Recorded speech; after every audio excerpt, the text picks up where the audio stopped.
রাজধানীর বিভিন্ন এলাকায় আজ সকাল থেকে টানা বৃষ্টিপাতে জলাবদ্ধতার সৃষ্টি হয়েছে। এতে ছুটির দিনে সকাল থেকে সাধারণ মানুষকে চরম দুর্ভোগ পোহাতে হচ্ছে। ভোর থেকে শুরু হওয়া এ বৃষ্টি কয়েক ঘণ্টা স্থায়ী ছিল। এতে রাজধানীর কাকরাইল, মালিবাগ, মৌচাক, শান্তিনগর, ফার্মগেট, বাড্ডা, মগবাজার, মিরপুরসহ বিভিন্ন এলাকার সড়কে পানি জমে যায়। এসব এলাকার সড়কগুলোতে ব্যক্তিগত গাড়ি ও ইঞ্জিনচালিত অটোরিকশার ইঞ্জিনে বৃষ্টিপাতের পানি ঢুকে ক্ষতিগ্রস্ত ও বিকল হয়ে পড়েছে বলে জানিয়েছেন অনেকে।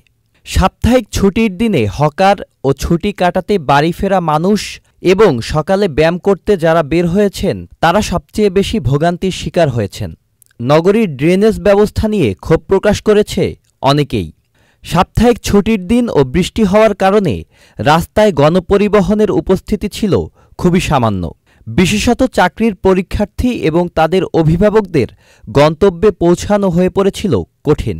জলাবদ্ধতার সুযোগ নিয়ে রিকশাচালকরা স্বাভাবিকের চেয়ে অতিরিক্ত টাকা দাবি করেছেন বলে জানিয়েছে অনেকেই। সকাল ৬টা থেকে সকাল ৯টা পর্যন্ত ঢাকায় ৬০ মিলিমিটার বৃষ্টিপাতের রেকর্ড করেছে আবহাওয়া অফিস।